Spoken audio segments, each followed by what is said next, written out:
क्या आप वीडियो को लाइक कर सकते हैं। हर मूवी का स्टार्ट होता है और हम एक शहर को देखते हैं जिसकी हालत काफी खराब होती है क्योंकि पूरा शहर तबाह हो चुका था और यहाँ पर कोई भी इंसान दिखाई नहीं दे रहा था, यानी कि वो पूरा शहर बिल्कुल वीरान था क्योंकि असल में इस पूरे शहर में एक काफी खतरनाक रेडिएशन फैली हुई है और इस रेडिएशन में सारे लोग मारे गए और जितने भी लोग सर्वाइवर हैं, यानी कि जो भी अभी तक जिंदा बचे हैं, वो बड़ी मुश्किल से अपनी जिंदगी गुजार रहे हैं। अगले सीन में हम एना नाम की एक लड़की को देखते हैं जो एक प्रोटेक्टिव सूट पहनकर शहर जाती है कुछ जरूरी सामान लेने के लिए। सामान लेने के बाद वो अपने घर जाने के लिए निकल पड़ती है, लेकिन जैसे ही वो अपने घर के पास पहुंचती है तो वो फौरन ही अपने सूट को निकाल देती है क्योंकि असल में एना जहाँ पर रह रही थी वो जगह पहाड़ों और जंगल से घिरा होने की वजह से बिल्कुल सेफ थी। लेकिन घर आने के बाद एना अच्छे से नहाती है और खुद को पूरी तरह से साफ करती है ताकि अगर उसकी बॉडी पर कोई रेडिएशन हो भी तो वो ना रहे। ऐसा करने के बाद एना सो जाती है। फिर अगले दिन एना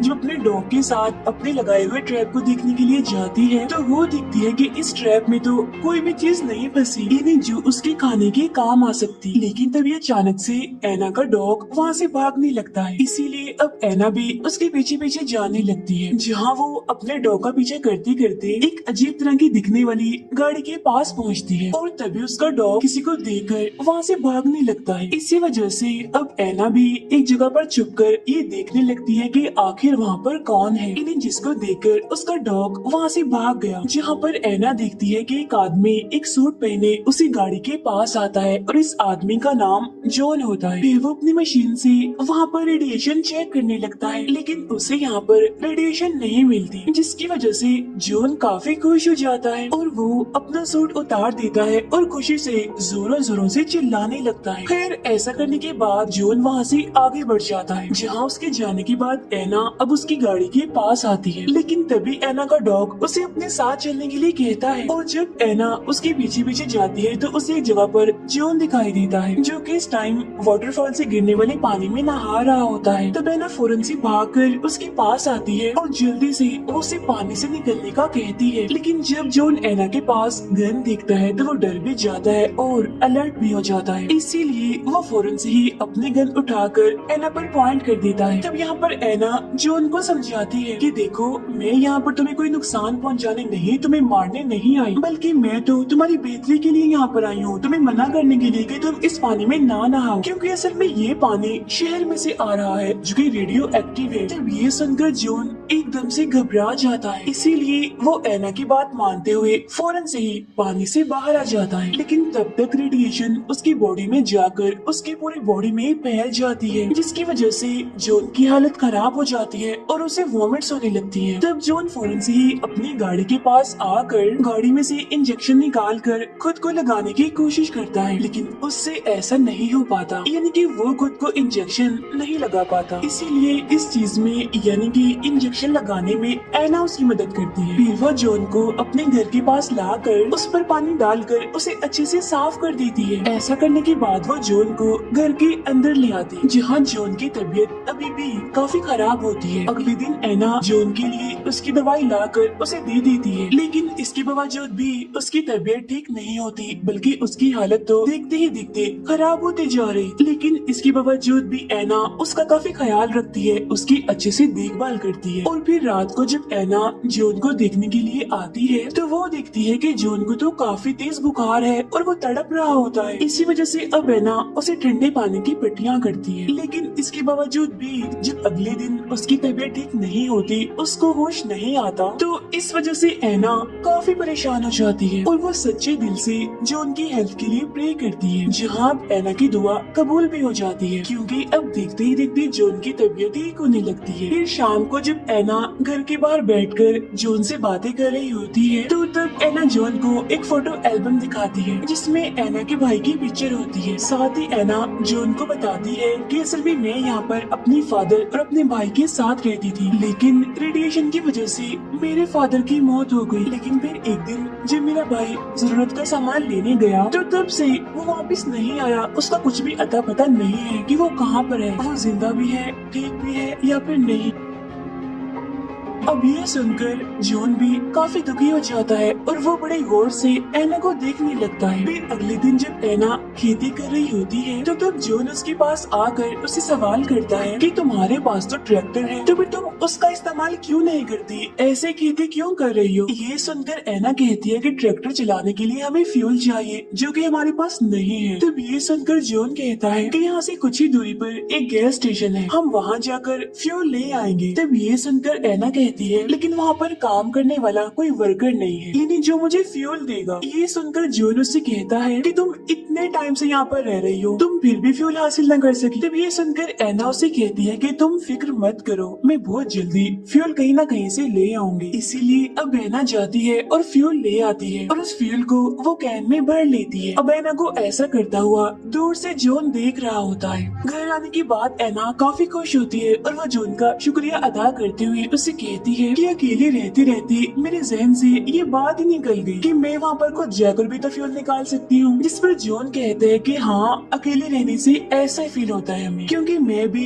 पिछले काफी टाइम से एक बंकर में रहा करता था। मैं भी वहाँ तुम्हारी तरह बिल्कुल अकेला रहा करता था, जहाँ मुझे ऐसा लगता था कि मेरी जिंदगी तो गुजर ही नहीं रही, एक जगह पर ठहर गई हो जैसे। असल में मैं एक इंजीनियर हूँ, इसीलिए तब मैंने ये बात सोच ली कि चाहे मैं मर ही क्यों ना जाऊँ, लेकिन मैं बंकर से बाहर जाकर रहूंगा, आजादी की जिंदगी गुजारूंगा। इसीलिए मैंने खुद ही अपने लिए वो अजीब सी गाड़ी बनाई और वो सूट बनाया बाहर निकलने के लिए। अगले दिन हम एना को देखते हैं जो कि मछली पकड़ रही होती है, जहाँ वो एक मछली को पकड़ भी लेती है, जिसे बाद में पकाकर वो जॉन के साथ खाती है और एंजॉय करती है। जहाँ पर एना जॉन को बताती है कि पहले मेरे पास जनरेटर था लेकिन अब तो वो चलता नहीं, वो तो कब का खराब हो गया। तब ये सुनकर फौरन जॉन उस जनरेटर को चेक करने के लिए जाता है, जहाँ वो उसे ठीक करने की कोशिश भी करता है लेकिन वो नाकामयाब रहता है, उससे जनरेटर ठीक नहीं होता। इसीलिए अब वो एना के साथ वाटरफॉल के पास आता है, जहाँ उसके दिमाग में एक आइडिया आता है और वो एना से कहता है कि हमें लकड़ियों का एक व्हील बनाना होगा, एक काफी बड़ा व्हील, जिससे जैसे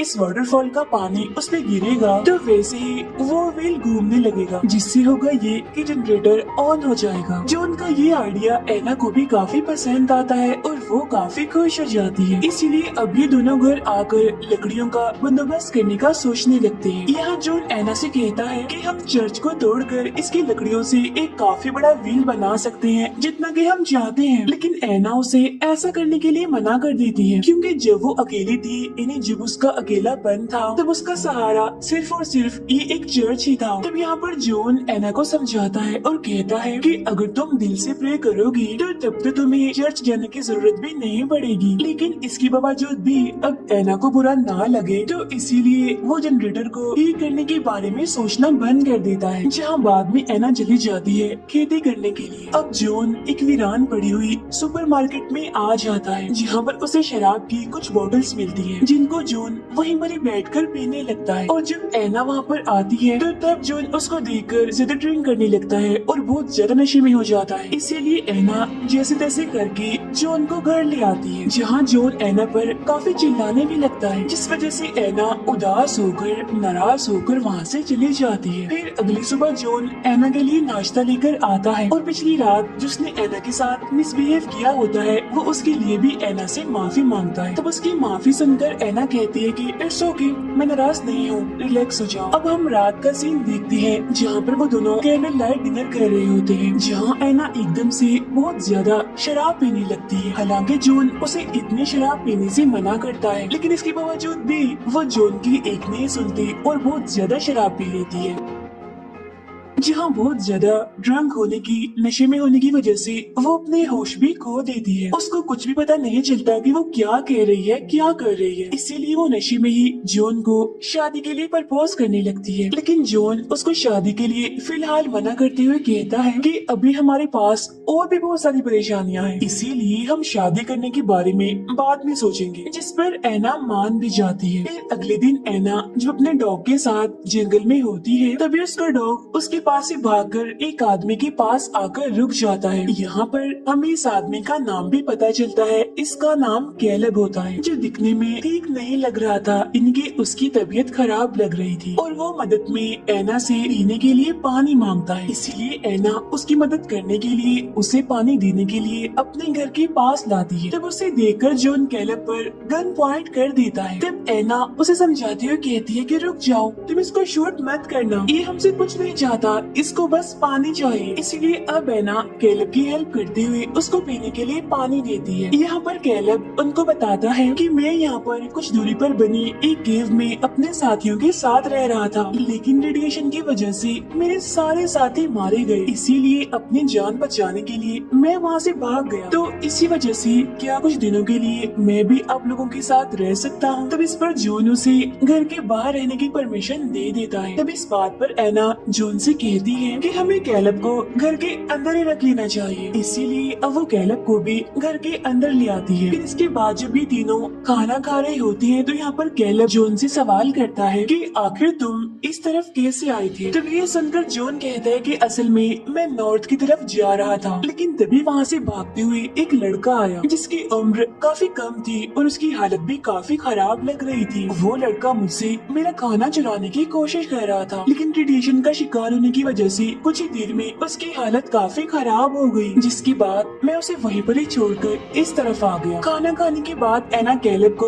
उसका रूम दिखाती है। तब ये देखकर जॉन ऐना को समझाता है कि तुम क्या कर रही हो, अभी तुम उसके बारे में कुछ भी नहीं जानती, इसी वजह से तुम्हारे लिए ये बेहतर होगा कि तुम उससे दूर ही रहो। तब ये सुनकर ऐना कहती है, जॉन ये तुम क्या कर रही हो, तुम मुझ पर शक कर रही हो, और हाँ अब तुम मुझे ये बताओ कि तुमने मुझे उस लड़के के बारे में क्यों नहीं बताया पहले, इन्हीं जो रेडिएशन से इन्फेक्टेड था, जिसको तुम अकेला छोड़कर यहाँ तक आ गए। ये सुनकर जॉन कहता है कि ऐना मैं तुम्हें बताना चाहता था, लेकिन मेरी हिम्मत ही नहीं हुई तुम्हें कुछ बताने की, क्योंकि वो जो बात है शायद उसको तुम सुन नहीं पाती। ये सुनकर ऐना उदास होते हुए कहती है, मैंने तो अपने फादर को खो दिया और साथ ही मेरा भाई भी गायब हो गया, तो इसीलिए फैमिली को खो देने की वजह से मुझ में बहुत हिम्मत आ चुकी है, मैं सुन लेती। तब उसकी ये बात सुनकर जॉन उसे सब कुछ बता ही देता है कि वो लड़का असल में कोई और नहीं बल्कि तुम्हारा भाई ही था, जिसको मैंने शूट करके मार दिया। तब ये जानकर ऐना एकदम से काफी दुखी हो जाती है और रोने लगती है। तब ये देखकर जॉन उससे माफी मांगता है, जहाँ इस बार भी ऐना बेचारी उसको माफ कर देती है। अगले दिन जॉन कैलब के साथ जंगल में जाता है शिकार करने के लिए, जहाँ वो लोग एक ऑस्ट्रिच का शिकार करके उसे घर ले आते हैं, जहाँ रात में वो उस ऑस्ट्रिच को पकाकर डिनर करते हैं और यहाँ फिर से वो दोबारा उसी व्हील को बनाने की बातें करने लगते हैं। तब यहाँ पर कैलब जॉन से कहता है कि व्हील बनाने के लिए हम चर्च को नहीं तोड़ सकते और न ही हमें ऐसा करना चाहिए, क्योंकि प्रे करने के लिए चर्च एक काफी अच्छी जगह है, इसीलिए हमें उसे किसी भी किस्म का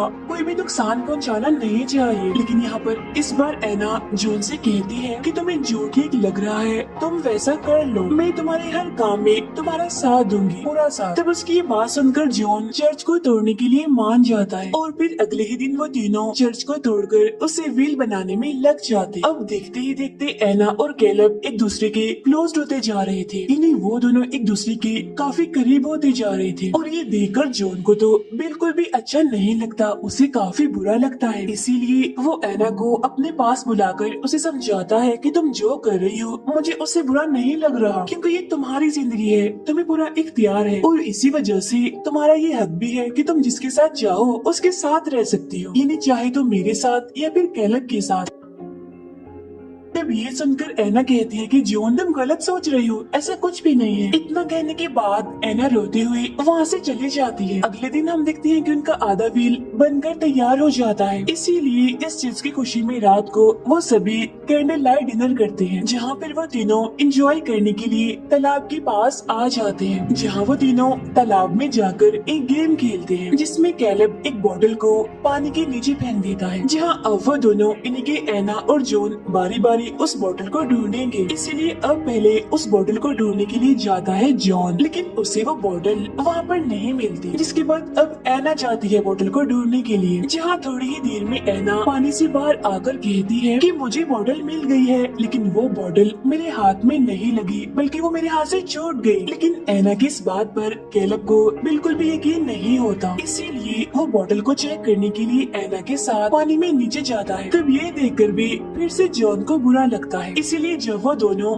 पानी से बाहर आते हैं तो जॉन एना से कहता है कि अब मैं तैयार हूँ शादी करने के लिए, अब हमें शादी कर लेनी चाहिए। इसीलिए अब वो दोनों डिस्कशन करने के लिए रूम में जाते हैं, लेकिन शराब पीने की वजह से जॉन इतना ड्रंक हो जाता है कि वो सो जाता है। तब ये देखकर एना को बिल्कुल भी अच्छा नहीं लगता, इसीलिए वो कैलब के पास जाकर उसके साथ टाइम गुजारती है। इसके बाद हम अगली सुबह का सीन देखते हैं, जहाँ पर एना नाश्ते के टेबल पर बैठी होती है, जहाँ तभी उसके साथ में कैलब आके बैठ जाता है, जिसे देखकर एक बार फिर से जॉन को बुरा लगता है, लेकिन इस बार उसे कुछ गड़बड़ लगती है। लेकिन हम देखते हैं कि एना यहाँ पर नहीं बैठती और वो खुद ही वहाँ से चली जाती है। इसके बाद जॉन और कैलब व्हील बनाने के आखिरी काम को करने के लिए चले जाते हैं, जहाँ रास्ते में जॉन कैलब से कहता है कि तुम्हारे आने से मैं और एना एक दूसरे के काफी करीब आ गए, इसीलिए तुम्हारे आने का बहुत बहुत शुक्रिया। ये सुनकर कैलब हंसते हुए जॉन से कहता है, जॉन तुमसे झूठ बोला नहीं जाता और झूठ बोलते हुए तुम अच्छे नहीं लगते,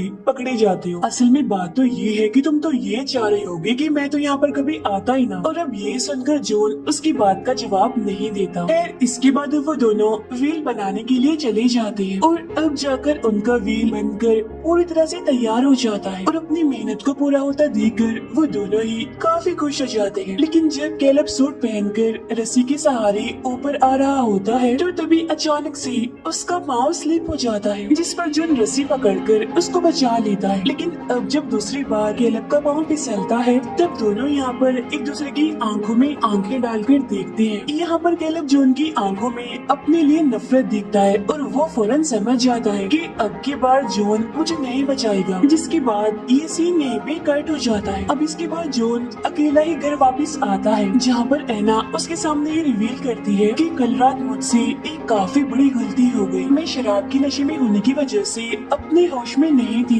इसीलिए मैंने कैलब के साथ टाइम स्पेंड किया, तो मुझे माफ कर दो जॉन। तब ये सुनकर जॉन एना से कहता है कि एना कोई बात नहीं, मैंने तुम्हें माफ किया, रिलैक्स हो जाओ। और कैलब तो मेरा सूट लेकर यहाँ से जा चुका है और इतने दिन हमारे साथ रहने की वजह से वो हमारा शुक्रिया अदा करके गया है। लेकिन ये सुनकर एना घबरा जाती है, उसे जॉन पर शक होने लगता है, इसीलिए वो फौरन से घर से बाहर आकर देखने लगती है, लेकिन उसे यहाँ पर कोई भी दिखाई नहीं देता, जिस पर एना एकदम काफी दुखी हो जाती है। लेकिन अब उसे यहाँ पर जॉन पर शक हो जाता है, यानी कि शायद जॉन ही कैलब को कुछ कर दिया होगा। और अब इसी तरह उदासी में वो कुछ और दिन गुजार देती है। फिर कुछ दिन के बाद उसके घर में लाइट आ जाती है, क्योंकि उसके घर की वायरिंग को जॉन ने जनरेटर से जोड़ दिया था और बाद में जनरेटर को उस व्हील की मदद से चला दिया गया। और अब ये देखकर एना काफी खुश हो जाती है। फिर अगले दिन वो कुछ सामान लेने के लिए अपने घर के स्टोर में आती है, जहाँ उसे एक पियानो दिखाई देता है, जो कि असल में पहले चर्च में हुआ करता था, लेकिन चर्च को तोड़ने के बाद जॉन ने